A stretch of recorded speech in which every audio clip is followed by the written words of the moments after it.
Shalom, selamat pagi Bapak Ibu, Saudara-saudari yang dikasihi oleh Tuhan kita Yesus Kristus. Pagi hari ini saya mengajak kita merenungkan firman Tuhan yang terambil dalam 1 Korintus 10 ayat 19 sampai 33. Saya memberikan tema perenungan kita yaitu orang percaya yang memiliki tujuan hidup yang jelas. Dalam menjalani hidup, pasti kita memiliki yang namanya tujuan. Tujuan yang akan kita capai akan melewati setiap proses demi proses sehingga bisa mencapai tujuan itu dengan baik. Segala cara akan kita lakukan demi mendapatkan tujuan yang akan kita inginkan.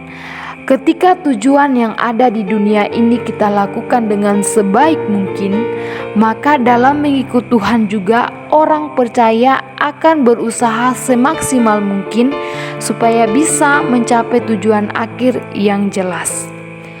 Paulus adalah sosok pribadi yang memiliki kerinduan yang besar supaya hidup jemaat Korintus tidak sia-sia melainkan memiliki hidup yang jelas. Di dalam pembacaan hari ini, keadaan yang terjadi di dalam 1 Korintus 10 ayat 19 sampai 33, Paulus memperingatkan kepada orang Kristen di Korintus supaya mereka jangan menyembah berhala, melakukan percabulan, mencobai Tuhan, dan jangan bersungut-sungut dalam menjalani hari mereka. Jemaat Korintus juga masih memiliki anggapan kalau sesuatu itu tidak diperintahkan maupun dilarang oleh Tuhan, maka hal itu boleh dilakukan. Paulus mengajarkan kepada mereka, jika ingin melakukan sesuatu, maka harus melakukan yang bersifat berguna maupun membangun orang lain.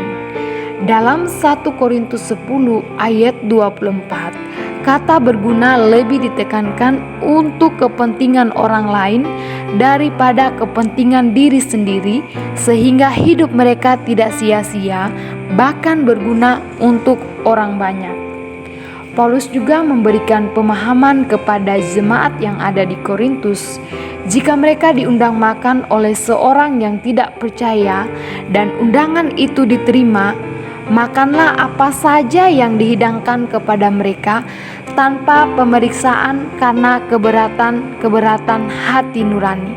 Tetapi kalau seorang berkata kepadamu, itu persembahan berhala, janganlah engkau memakannya, oleh karena dia yang mengatakan hal itu kepadamu karena keberatan hati nurani. Paulus memperingatkan mereka dengan sangat tegas, jika orang Kristen yang ada di Korintus memutuskan untuk makan atau tidak makan makanan yang sudah dipersembahkan kepada roh-roh, maka hal yang harus dilakukan adalah mempertimbangkan dari dalam diri kita sendiri maupun mempertimbangkan dari sisi orang lain. Jika kita makan, apakah makanan yang kita makan itu akan menjadi berkat atau bakal menjadi batu sandungan bagi orang lain? Ingat, tujuan hidup kita ini harus jelas. Jika kita masih diberi kesempatan oleh Tuhan, maka pergunakanlah waktu yang ada untuk mempermuliakan Tuhan. Kita juga diingatkan supaya jangan melakukan hal-hal yang jahat seperti nenek moyang mereka, sehingga Paulus meminta mereka untuk mempertimbangkan baik-baik apa yang Paulus katakan. Orang lain berkata, kita boleh berbuat apa saja sesuai dengan apa yang kita inginkan. Tetapi perlu kita ingatkan kembali, tidak semua yang kita inginkan itu baik dan berguna. Kita belajar dari pribadi Paulus dalam memberitakan kabar baik, selalu mencari cara yang tepat supaya orang-orang yang belum percaya kepada Yesus, mereka bisa selamat.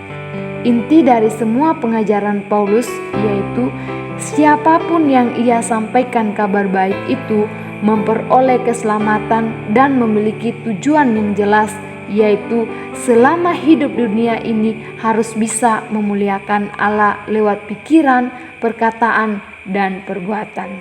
Biarlah lewat kebenaran firman Tuhan pagi hari ini menguatkan kita sebagai orang percaya supaya tetap memiliki tujuan yang jelas untuk memuliakan Tuhan. Selamat pagi, selamat beraktivitas. Tuhan Yesus memberkati. Shalom.